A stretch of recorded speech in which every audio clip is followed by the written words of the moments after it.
అలా దూరం అయిపోయిన రాజ్ కాస్త యామినితో పెళ్లికి సిద్ధపడిపోతాడు. ఎందుకంటే కావ్య తన మనసులోని ప్రేమను బయట పెట్టదు. రాజ్కేమో టైం దగ్గర పడిపోతూ ఉంటుంది. ఇంకా ఏ విషయం చెప్పకపోవడంతో నేను అంటే కళావతి గారికి ఇష్టం లేదనుకుంటా, అందుకే కళావతి గారు రెస్పాన్స్ అవ్వడం లేదు. ఇంకా నన్ను ఇష్టపడే యామినిని పెళ్లి చేసుకోవడం తప్ప వేరే మార్గం లేదని రాజ్ కూడా మెంటల్గా అలాగే ప్రిపేర్ అయిపోతాడు. ఇంకా అలా అయిన సమయంలో ఇంకా డాక్టర్ని కలుస్తారు సుభాష్ కావ్య. అయితే కలిసేసరికి ఏంటి డాక్టర్, అసలు నా కొడుకు పరిస్థితి ఏంటి, నా కొడుకు గతం గుర్తురాదా అని చెప్పాను. కానీ చూడండి సుభాష్ గారు, ఎవరు ఎలాంటి వాళ్ళకైనా ఏదో ఒక సమయంలో గతం గుర్తొస్తుంది.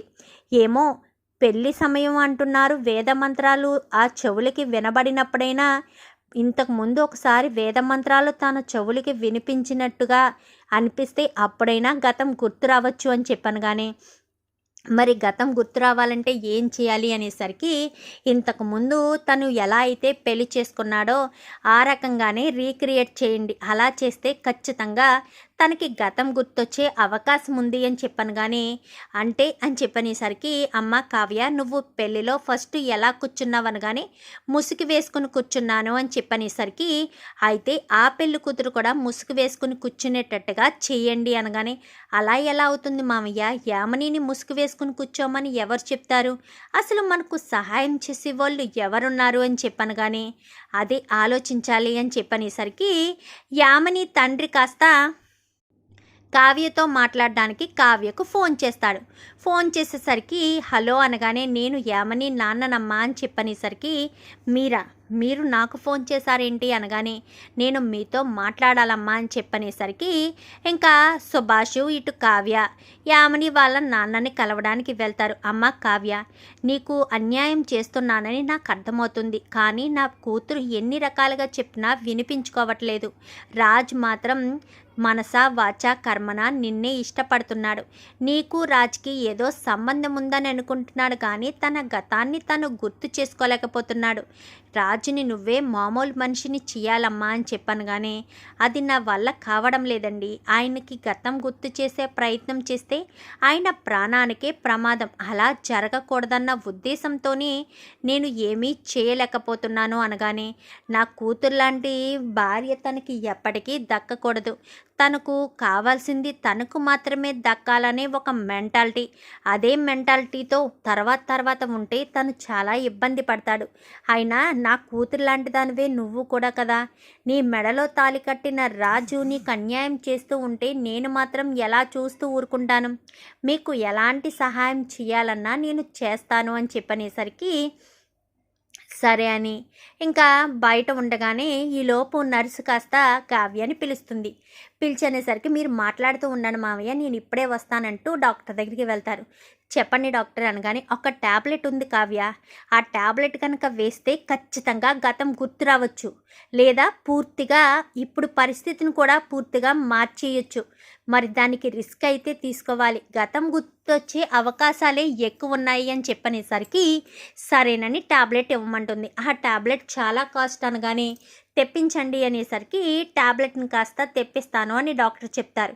బయటికి వచ్చిన తర్వాత మీరు నా బాగు గురించి ఆలోచిస్తున్నారు కాబట్టి, నేను బాగుండాలి, నన్ను నా భర్తని కలపాలనుకుంటున్నారు కాబట్టి మీకు ఒక ట్యాబ్లెట్ ఇస్తాను. ఆ ట్యాబ్లెట్ నా భర్తతో ట్యాబ్లెట్ వేసుకునేటట్టు చెయ్యండి. మరొక విషయం, మీ అమ్మాయిని మాత్రం పెళ్లిపీటల మీద ముసుగుతో కూర్చునేటట్టుగా చెయ్యండి.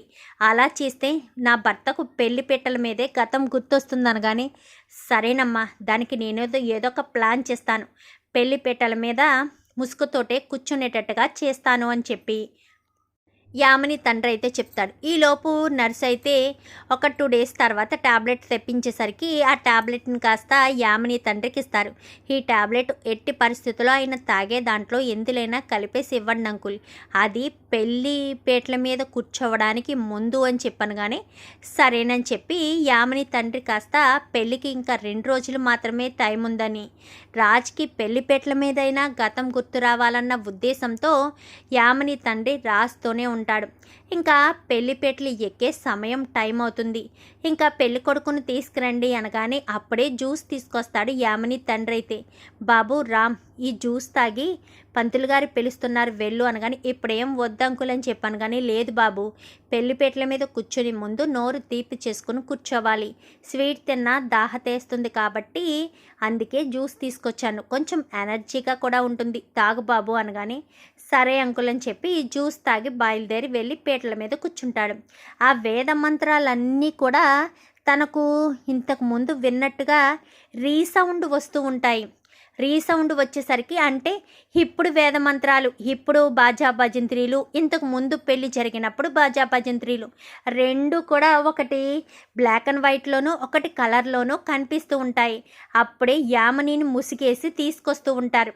అప్పుడు కావ్యను కూడా అలాగే ముసుగేసి తీసుకొచ్చారు కదా, అలాగే తీసుకొచ్చి యామినిని కూర్చోబెడతారు. కూర్చోబెట్టేసరికి కావ్యను కూడా అలాగే తీసుకొచ్చినట్టుగా కూర్చోబెట్టినట్టుగా అనిపిస్తుంది. అనిపించేసరికి రాజ్కి అప్పుడైతే కావ్య తన మొహం మీద ముసుకుని తనే తీసేసింది కదా, ఇంకా రాజ్ కొద్దిసేపటికి మొత్తం తన గతం అంతా కూడా తన కళ్ళ ముందుకు కనిపిస్తుంది.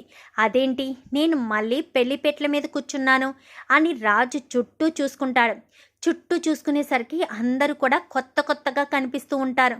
నేను వేరే లోకమా ఏంటిదంతా నాకేమీ అర్థం కావట్లేదు, ఇంతకీ నా పక్కన పెళ్లి కూతురులా కూర్చున్నది ఎవరు అనుకుంటూనే రాజ్ ఒక్కసారిగా ముసుగుని తీసేసరికి ఒక్కసారి షాక్ అయిపోతాడు. యామిని నువ్వేంటి నా పక్కన పెళ్లి కూతురుగా కూర్చున్నావు అనగాని అదేంటి బావా అని చెప్పాను. కానీ బావా, నేను నీకు బావనా, నీకు నాకు ఏం సంబంధం ఉందని నువ్వు నన్ను బావా అని పిలుస్తున్నావు అని చెప్పాను. కానీ ఏం మాట్లాడుతున్నావు బావా, బాబు రామ్ అని చెప్పాను. కానీ ఎవరు రామ్, నా పేరు రామ్ కాదు రాజ్ అని చెప్పనేసరికి ఒక్కసారిగా యామిని షాక్ అవుతుంది.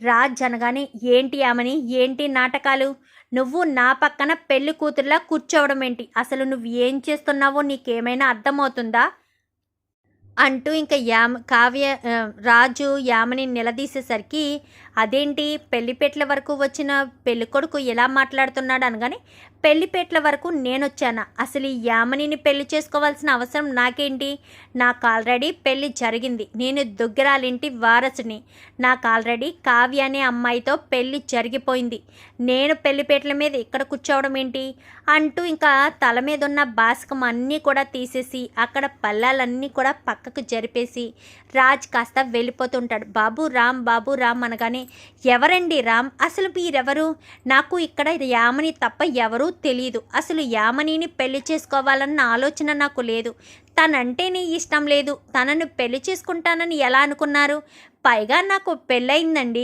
పెళ్ళయ్యి సుమారు సంవత్సరన్నర కావస్తుంది అని చెప్పి మాట్లాడేసరికి ఇంకా రాజ్కి గతం గుర్తొచ్చిందని యామిని తండ్రి కాస్త పక్కకు వెళ్ళి కావ్యకు ఫోన్ చేస్తాడు. అమ్మ కావ్య, రాజ్కి గతం గుర్తొచ్చేసింది, పెళ్లిపేటల మించి రాజు వచ్చేస్తున్నాడు, యామిని ఏదైనా చేస్తుందేమో, ఏదైనా ప్లాన్ చేస్తుందేమో చూడమ్మా అని చెప్పాను. కానీ అలాగే అంకుల్ అని చెప్పి వెంటనే ఇంకా అప్పుని తీసుకుని కావ్య కాస్త పెళ్లి పందిరి దగ్గరికి వచ్చేస్తుంది.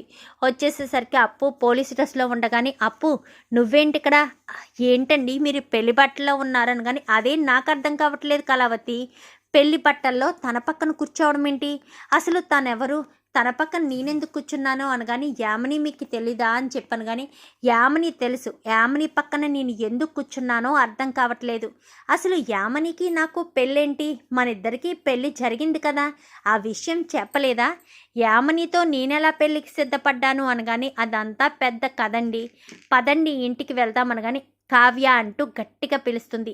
ఏంటి యామిని అని చెప్పాను. కానీ ఏంటి గెలిచాను అని సంబరపడిపోతున్నావా అని చెప్పాను. కానీ అవును, నా భర్తను నేను సొంతం చేసుకున్నా అని సంబరమే పడుతున్నాను, ఇప్పుడు ఏం చేస్తావు, ఏమంటావు అంటూ మాట్లాడేసరికి చెప్తాను కావ్య, నిన్ను ఎట్టి పరిస్థితుల్లో వదిలిపెట్టను, రాజుని నా నుంచి దూరం చేసేసావు కదా, రాజుని పెళ్లి చేసుకోవాలన్న నా ఆశలు అడియాసలైపోయాయి, జీవితాంతం రాజ్తో సంతోషంగా ఉందామనుకున్నాను, కానీ రాజే నన్ను ఒక మోసగత్తెగా చూస్తున్నాడు.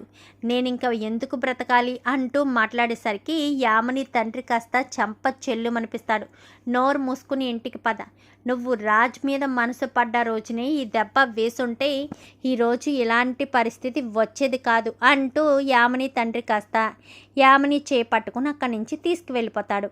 చూద్దాం మరి రాబోయే ఎపిసోడ్స్లో ఇలాగే జరగాలని మీరు కూడా కోరుకుంటే వీడియో నచ్చితే లైక్ చేయండి, ఛానల్ని సబ్స్క్రైబ్ చేసుకోండి, పక్కనే ఉన్న బెల్ సింబల్లో ఆల్ పై క్లిక్ చేయండి. Thank you for watching.